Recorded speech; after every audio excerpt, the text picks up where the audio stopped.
ನಮ್ಮ ಜೊತೆಯಲ್ಲಿ ನಮ್ಮ ಇಲಾಖೆಯ ಕಾರ್ಯದರ್ಶಿ ಅಂತ ಋತ್ವಿಕ್ ಪಾಂಡೆ ಅವರು, ಗುರುದತ್ ಅವರು, ಕಮಿಷನರ್ ಆಗಿರುವವರು, ಡೈರೆಕ್ಟರ್ ರಜನಿ ಅವರು, ಅದರ ಜೊತೆಯಲ್ಲಿ ಬಹುಶಃ ನಮಗೂ ಮತ್ತು ನಿಮಗೆಲ್ಲ ಚಿರಪರಿಚಿತರಾಗಿರುವಂತಹ ಮಾಜಿ ಸಂಸದರು ಮತ್ತು ಚಲನಚಿತ್ರ ನಟಿಯು ಮತ್ತು ಸಾಮಾಜಿಕ ಮತ್ತು ಶೈಕ್ಷಣಿಕ ಆರೋಗ್ಯ ಕ್ಷೇತ್ರದಲ್ಲಿ ತನ್ನದೇ ಆದ ಕೊಡುಗೆದಂತಹ ಶ್ರೀಮತಿ ರಮ್ಯರವರು, ಅದೇ ರೀತಿ ಇವತ್ತು ಮಹಿಳಾ ವೈದ್ಯಕೀಯ ತಜ್ಞರಲ್ಲಿ ಪ್ರಮುಖರಾಗಿರುವಂಥ ಡಾಕ್ಟರ್ ಜೋಷ್ನರವರು, ಡೈರೆಕ್ಟರ್ ರಜನಿರವರು ಮತ್ತು ಕಾಕ್ಲಿಯರ್ ಇಂಪ್ಲಾಂಟ್ನಲ್ಲಿ ENT ತಜ್ಞರಾಗಿರುವಂಥ ಡಾಕ್ಟರ್ ವಸಂತಿ ಆನಂದ್ರವರು ಇನ್ನಿತರಿದ್ದಾರೆ.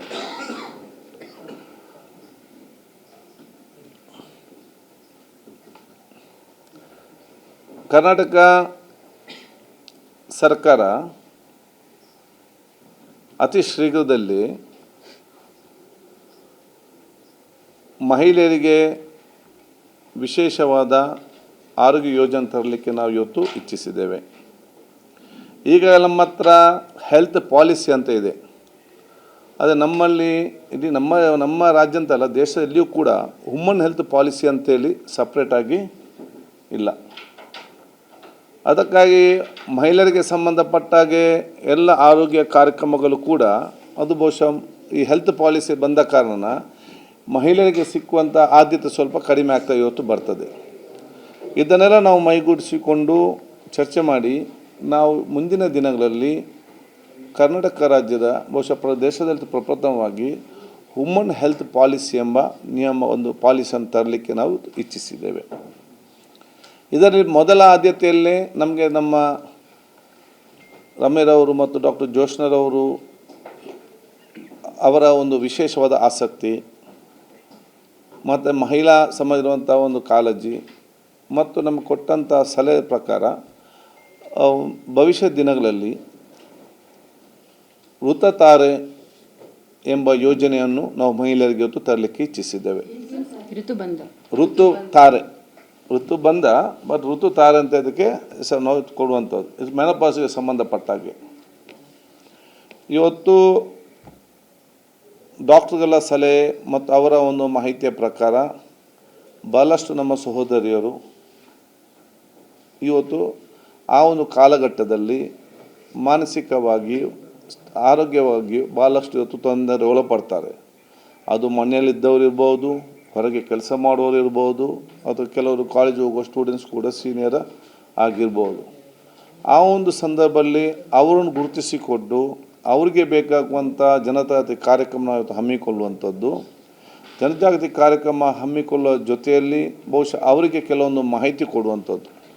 ಆ ಒಂದು ಕಾಲಘಟ್ಟದಲ್ಲಿ ಅವರ ಜೀವನ ಶೈಲಿ ಹೇಗಿರಬೇಕು, ಅವರ ಊಟೋಪಚಾರ ಹೇಗಿರಬೇಕು, ಅವರ ಒಂದು ನಿದ್ರೆಯ ಟೈಮ್ ಎಷ್ಟಿರಬೇಕು ಮತ್ತು ಅವರ ಸೆಲ್ಫ್ ಡಿಸಿಪ್ಲಿನ್ ಮುಖಾಂತರ ಅವರಿಗಾಗುವಂಥ ಮಾನಸಿಕ ಒತ್ತಡ ಮತ್ತು ಮಾನಸಿಕ ತೊಂದರೆಯನ್ನು ಹೇಗೆ ಕಡಿಮೆ ಆದಷ್ಟು ಮಾಡಬಹುದು, ಅದನ್ನು ಪ್ರಿವೆಂಟಿವ್ ಮೆಷರ್ನಲ್ಲೇ ಇವತ್ತು ಮದ್ದು ತೆಕ್ಕೊಳ್ಳದೆ ಅದನ್ನು ಪ್ರಿವೆಂಟಿವ್ ಮೆಷರ್ನಲ್ಲೇ ಎಷ್ಟು ಮ್ಯಾಕ್ಸಿಮಮ್ ಆಗಿ ಅದನ್ನು ನಾವು ಪ್ರಯೋಜನ ಆಗ್ಬೋದು ಅಂತೇಳಿ ಅವರ ಹಲವು ಯೋಜನೆಗಳನ್ನು ತರಲಿಕ್ಕೆ ಇಚ್ಛಿಸಿದ್ದೇವೆ. ಅದಕ್ಕಾಗಿ ನಾವು ಇವತ್ತು ಈ ಒಂದು ಸಂಬಂಧಪಟ್ಟಾಗೆ ಇದು ನಮ್ಮ ದೇಶದಲ್ಲೇ ಇವತ್ತು ಪ್ರಪ್ರಥಮವಾದ ಒಂದು ಯೋಜನೆ ಮತ್ತು ಇದು ಈ ಒಂದು ವಿಚಾರವನ್ನು ಎಲ್ಲಿ ಕೂಡ ಆಲೋಚನೆ ಬರಲಿಲ್ಲ. ಪ್ರಪ್ರಥಮವಾಗಿ ಆದ ಕಾರಣ ಕರ್ನಾಟಕ ಸರ್ಕಾರದ ಆರೋಗ್ಯ ಇಲಾಖೆಗೆ ಇದರ ಬಗ್ಗೆ ವಿಶೇಷವಾದ ಆ ಮಾಹಿತಿ ಮತ್ತು ನಮಗೆ ಸಹಕಾರ ಕೊಡಲಿಕ್ಕೆ ಬೇಕಾಗಿ ನಾವು ಡಾಕ್ಟರ್ ಜೋಷ್ನರವರನ್ನು ಈ ಒಂದು ಪಾಲಿಸಿ ಕಮಿಟಿ ನಿಯಮ ಪಾಲಿಸಿ ಮಾಡಬೇಕು, ಪಾಲಿಸಿ ಕಮಿಟಿಯ ಅಧ್ಯಕ್ಷರನ್ನಾಗಿ ಮಾಡಿ ಅವರ ನೇತೃತ್ವದಲ್ಲಿ ಒಂದು ಅಧಿಕಾರಿಗಳ ಮತ್ತು ನಾವು ಒಂದು ಸಮಿತಿಯನ್ನು ಮಾಡ್ತೇವೆ.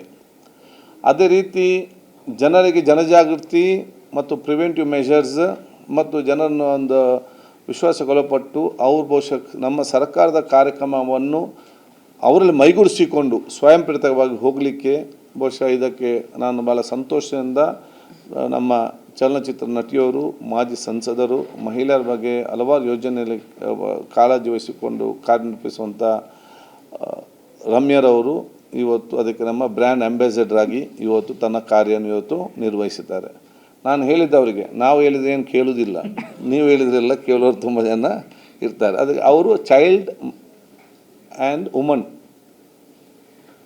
ಮಕ್ಕಳ ಮತ್ತು ಹ್ಯೂಮನ್ ಹೆಲ್ತ್ಗೆ ಸಂಬಂಧಪಟ್ಟಾಗೆ ನಾವು ಕಾರ್ಯಯೋಜನೆಯ ನಮ್ಮ ಸರ್ಕಾರದಲ್ಲಿ ನಾವು ಇವತ್ತು ಮಾಡ್ತೇವೆ. ಆರೋಗ್ಯ ಮತ್ತು ಕುಟುಂಬ ಇಲಾಖೆಯ ಮುಖಾಂತರ ಅದು ನಮ್ಮ ಕಿವುಡ ಮಗರಿಗೆ ನಮ್ಮ ಕಾಕ್ಲಿ ಇಂಪ್ಲಾಂಟ್ ಇರಲಿ, ಯೋಜನೆ ಇರಲಿ, ಮಕ್ಕಳು ಇವಾಗ ಶ್ರವಣ ಮುಕ್ತ ಸಮಾಜ ನಿರ್ಮಾಣ ಮಾಡಬೇಕು, ಇಂಥದಕ್ಕೆಲ್ಲ ಬಹುಶಃ ಅವು ದೊಡ್ಡ ಮಟ್ಟದ ಜನಜಾಗೃತಿ ಕೊಟ್ಟು ನಮ್ಮ ಇಲಾಖೆಗೆ ಮತ್ತು ಜನರಿಗೆ ದೊಡ್ಡ ಮಟ್ಟದ ಒಂದು ಪ್ರಯೋಜನಕಾರಿ ಆಗಲಿಕ್ಕೆ ಕೂಡ ಅದನ್ನು ವಹಿಸಿಕೊಂಡಿದ್ದಕ್ಕೆ ನಾನು ನಮ್ಮ ಕರ್ನಾಟಕ ರಾಜ್ಯ ಜನತೆಯ ಪರವಾಗಿ, ಇಲಾಖೆಯ ಪರವಾಗಿ, ಸರ್ಕಾರದ ಪರವಾಗಿ, ಮುಖ್ಯಮಂತ್ರಿಗಳ ಪರವಾಗಿ ನಾನು ವಿಶೇಷವಾಗಿ ಅವರನ್ನು ಧನ್ಯವಾದನ ಕೃತಜ್ಞತೆ ನಾನು ಸಲ್ಲಿಸ್ತೇನೆ.